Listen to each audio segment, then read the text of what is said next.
Everybody, I'm Felisa, and kind of doing a different setup today because I have been without electricity all weekend, and yeah.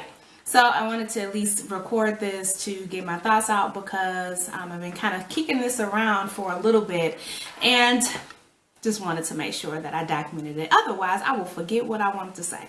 Anyway, here we go. So my disclaimer today is that this is my story and it is uniquely mine, although some situations may be similar. All of what I'm getting ready to say to you may or may not apply, and so therefore take it with a grain of salt. Alrighty, so I wanted to talk a little bit about motherhood and really kind of speak to young moms who may be going through certain things and struggling and feeling some kind of way and feeling overwhelmed, etc., etc. So here's a little bit of my story. I became a mom at 19, and it was not especially popular nor permitted in my family to come home with a baby and no husband. And so it was a very difficult time for us and for me in particular, because I was very heavily involved in the church and kind of felt like I've been not only displeasing to my family, but I've been displeasing to the Lord, etc., etc. So I went through that whole thing, and fortunately for me, my mother and my grandmother wrapped arms around me and continued to not only love me but to support me. But suffice it to say, being a mom at 19 was probably not the easiest thing that I could have chosen to do, but I did it. And then went on to have 3 other children by the time I was 30, and I'm kind of speeding up the timeline so I don't have to drag y'all all through the mud. But by the time I was 30, I had 4 children, and really was looking at divorce because I did wind up marrying my child's father, and we just weren't compatible for a whole lot of reasons. And if you watch any of my other videos, I kind of touch a little bit on that subject. But he is my children's father, and so therefore I don't want to disparage him, although there is a reason for the divorce. That's all I'm gonna say about that.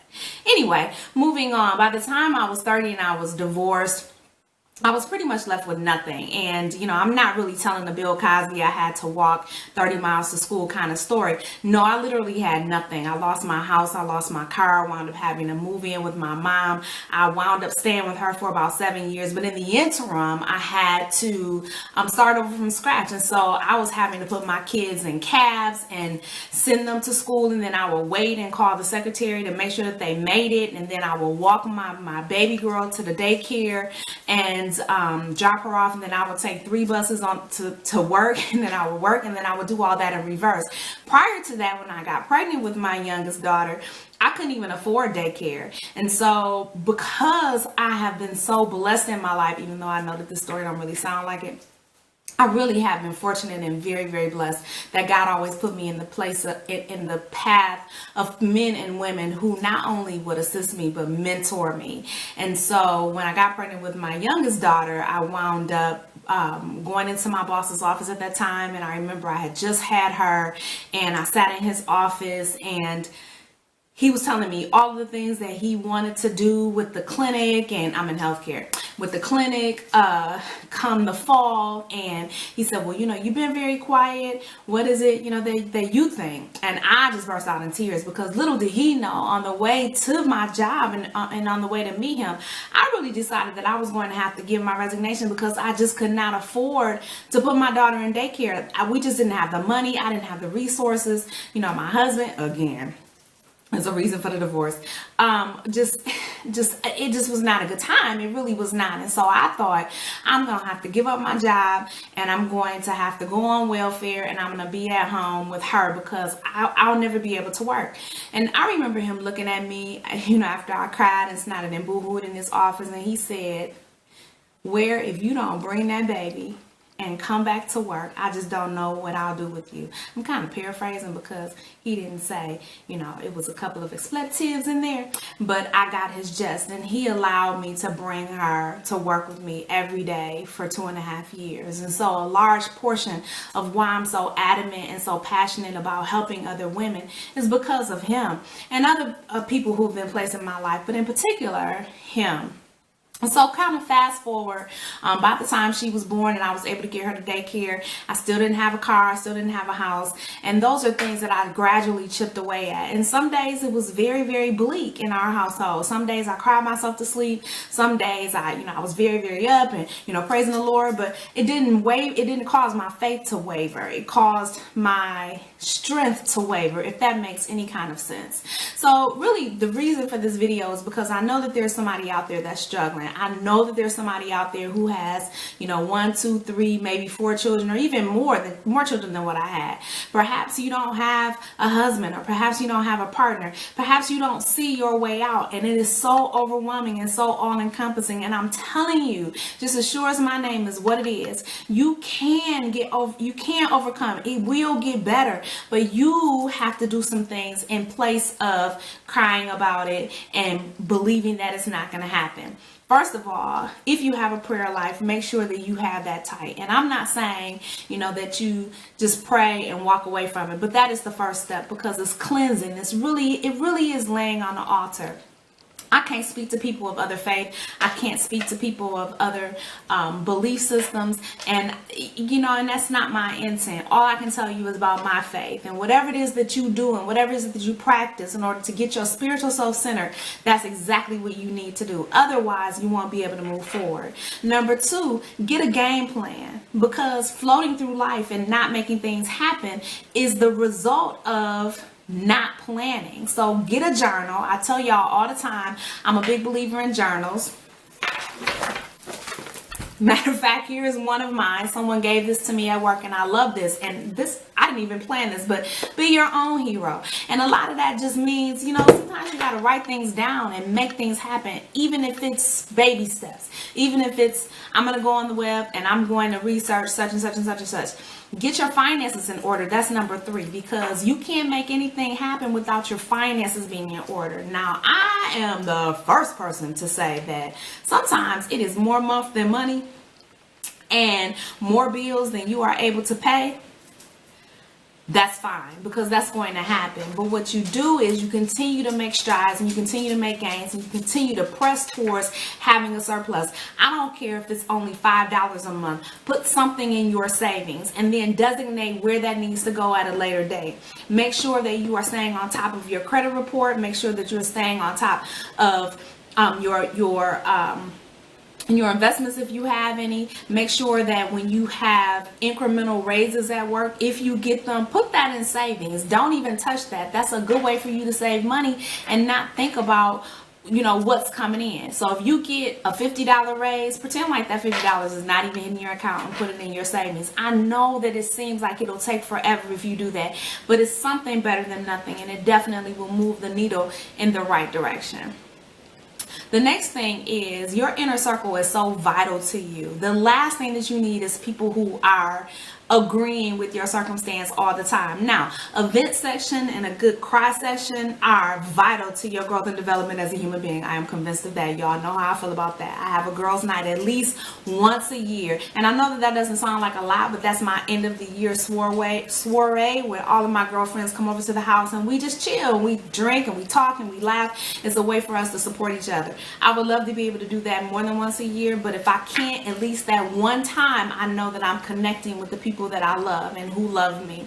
That is vital to your existence. If you have isolated yourself from your girlfriends and people who can speak into your life, you really have to resurrect those relationships, because they're going to be essential moving forward. You cannot make your kids your entire life. Y'all listen, single mamas, I know that y'all gonna be mad at me. Stop calling your sons your kings. Those are not your kings. Those are your children. Those are your little boys. Anytime you put a little boy in the place of a grown man, you're gonna have a problem with that man when you get somebody who needs to be in that spot. You can't let somebody be in the number 1 spot all the time and then all of a sudden tell them, oh, you've been demoted, baby, because I got this man. That is not going to work out. And you set that man up for failure, and you set that little boy up for failure.